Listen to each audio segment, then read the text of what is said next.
The first very easy method is if you know the sequence of gene of interest. आपको already known है कि gene of interest का sequence क्या है, तो आप यूज कर सकते हैं कोई भी ऑटोमेटेड पॉलीन्यूक्लियोटाइड सिंथेसाइजर मशीन, जिसको हम शॉर्ट फॉर्म में जीन सिंथेसाइजर मशीन भी कहते हैं।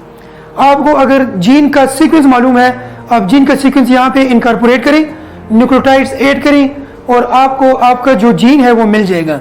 बट याद रखें, मैं आपको दोबारा रिवाइज करा रहा हूँ, ये मेथड आप तब अप्लाई कर सकते हैं when you know the gene sequence. अगर आपको जीन सीक्वेंस मालूम नहीं है then you can not use the first method.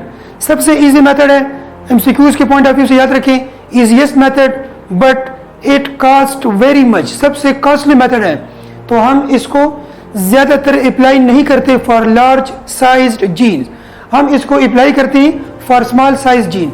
अगर आपको जीन का सीक्वेंस मालूम नहीं है, कोई ऐसा जीन है जिसका आपको कुछ इल्म नहीं है सीक्वेंस का, या वो इतना हैवी है कि आप उसको अफोर्ड नहीं कर सकते, जीन सिंथेसाइजर मशीन में आप उसको सिंथेसाइज नहीं कर सकते, तो सेकंड मेथड ये कि आप यूज कर सकते हैं सेलेक्टेबल मार्कर्स को समझते हैं एक एनिमेशन के थ्रू कि कैसे जो है जीन ऑफ इंटरेस्ट आपका किसी प्लाज्मिड में है, आप वो प्लाज्मिड किसी बैक्टीरिया में इंसर्ट कर रहे हैं। You can see the bacteria, ये सारे बैक्टीरिया हैं, ये उनका अपना जीनोम है जो आपको एनिमेशन में ब्लू कलर में दिखाया गया है।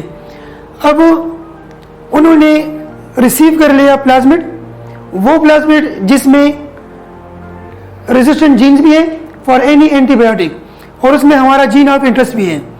आप देख रहे हैं कि कुछ बैक्टीरिया को प्लाज्मिड मिल गया है और कुछ को नहीं मिला।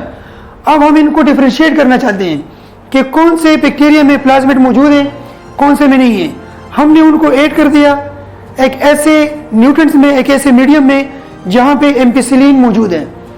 अब वो बैक्टीरिया जिनमें एम्पिसिलिन रेजिस्टेंट जीन मौजूद है वो सरवाइव कर जाएंगे, और जिनको हमारा जीन ऑफ इंटरेस्ट नहीं मिला, जिसको प्लाज्मिड नहीं मिला, जो ग्लैंड, तो हम इसको थायराइड स्टिमुलेटिंग हार्मोन कहते हैं, TSH।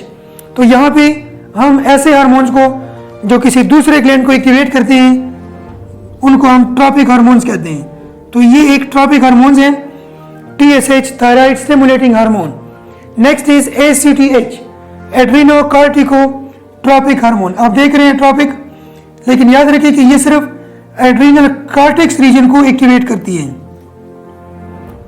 Adrenal cortex region of adrenal gland. Adrenal gland के दो पार्ट्स हैं जिनमें एक एड्रीनल मेडुला भी है, लेकिन इनका स्टिमुलेशन उनके लिए नहीं है। इनकी जो स्टिमुलेशन है that is only for adrenal cortex region. तो ये भी एक ट्रॉपिक हार्मोन है जिसको सिक्रीट करती है anterior pituitary under the influence of hypothalamus. The next is GTH gonadotropin या gonadotropic hormone R capital dominant but here is recessive character.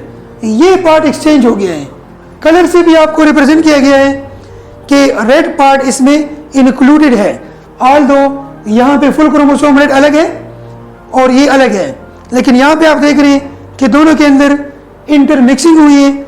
अब ये क्रोमोसोम भी नॉन पेरेंटल है, यहाँ पर भी आप देख सकते हैं कि कॉम्बिनेशन चेंज हो गई है। 3 genes are recessive but 1 is dominant. तो आप देख रहे हैं कि दोनों साइड पे ये जो एरियाज है स्पेसिफिक, ये आपस में एक्सचेंज हो गए हैं। अब ये जो न्यू सेटअप बन गया है, ये जो न्यू क्रोमोसोम्स बन गए हैं, दे आर नॉन पेरेंटल। ये दोनों रिकॉम्बिनेंट है। ये in recombinant DNA technology the transform clone is identified by adding a particular dish. आपसे पूछा गया है कि आपने जीन ऑफ इंटरेस्ट किसी भी प्लाज्मिड में, किसी भी वेक्टर में ऐड कर दिया है। अब आपको कैसे पता चलेगा कि वेक्टर को आपने ऐड कर दिया है किसी ऑर्गेनिज्म में या नहीं? ऑर्गेनिज्म ने, बैक्टीरिया ने, या जो भी एनिमल सेल है या जो भी फंजाई सेल है, whatever is the expression system, कैसे आपको अंदाजा लगेगा कि उन्होंने आपका वेक्टर रिसीव कर लिया है या नहीं, उसने आपका जीन ऑफ इंटरेस्ट ऐड हुआ है या नहीं, वहाँ पे एक्सप्रेस हुआ है या नहीं, ये आपको कैसे पता चलेगा?